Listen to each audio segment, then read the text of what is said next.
Good morning. We are looking at another day where we've got some fog here in the valley, including in Devil's Lake. But here's the good thing. If you've been watching this morning, we could barely see anything on our sky cam in Devil's Lake. And now our live view showing the road just fine, buildings beyond it along Highway 2 at Home of Economy. Now there are some areas where we have some frost. Thanks to that fog, you can see it deposited on some of those trees there along the roadside. So again, it's going to be a little foggy in spots, some improvement, at least in this view in Devil's Lake. But then there are places reporting visibility down to 0 right now in our western viewing area.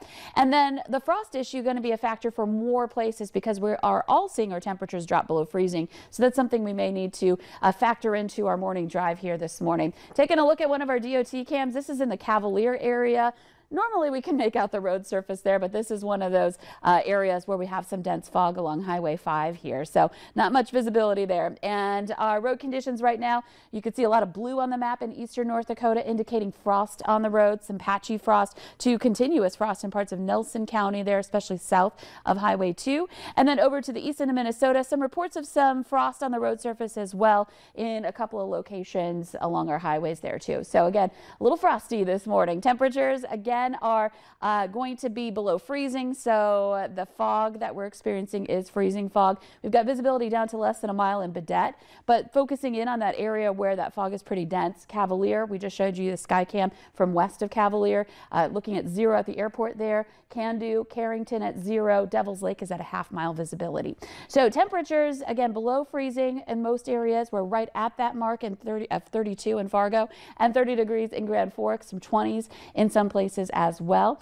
And wind that's not super strong, but still enough to be a little bit brisk at times. We've got some winds into the teens, and we may see some gusts into the 20s as the day progresses. And checking out your radar and satellite map, it's quiet in most areas. You can see a little hint of that fog west of Devil's Lake on our view there. And again, more of that continuing today, at least into the rest of the morning hours. Now, working our way into the rest of the morning, we'll see some areas of clouds start to develop, maybe more high clouds initially, and temperatures around that noon hour into the 30s. By the afternoon, temperatures will be mid-30s to some mid-40s again today. So warming things back up, especially in those areas that maintain the sunshine. We might see our high temperatures surpass the forecast, and with the open ground that we've got. And then as we make our way into this evening, more clouds taking over. And this is the time where we might see a little bit of drizzle out there as clouds lift in and moisture moves in from the south.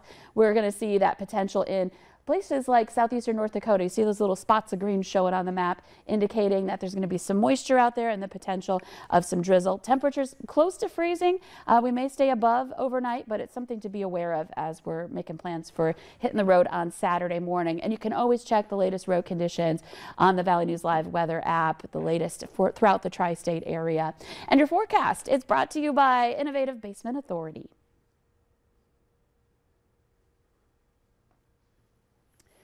Okay, we're going to take a look at our 7-day planner here. We're looking at temperatures into the 40s for today and into the weekend, highs in the upper 40s. Again, watch out for that drizzle overnight, but right now it looks like the chances for rain for the weekend hold into western North Dakota and more parts of South Dakota, and we get to just keep around the warm temperatures and pretty much dry conditions as well. Near those records yet again, both days on Saturday, Sunday. May see a little more sunshine on Sunday, but I'm hoping we'll get some on Saturday too. And then next week, that's when those changes occur. We'll see a chance for some rain and even some snow coming up here for the second half of next week. And it could be measurable. So that's something just to kind of keep in the back of your mind. There might be some changes on the way, but even so, temperatures remaining mild for this time of year. So grateful, so thankful. It's been incredible. It's been hard to believe each day when we see those records get set and the ground, exposed grass on the ground there and not snow in early February, but here we are. And then I feel like it helps us go back to reality too. Sure. So we've been spoiled, yes, and we can see winter is still going to happen, but we're okay, right? It's like we've taken a winter vacation to help us kind of get out of it for a little bit here. And of course we know it's Groundhog Day. We're talking about whether we're going to see more winter or not. We know that we have more winter on the way. It's February. We've got March and April still yet to come with the potential for more snow. So we know that's coming. The break is nice though. Yeah, can't get ahead of ourselves, but enjoy it while it lasts.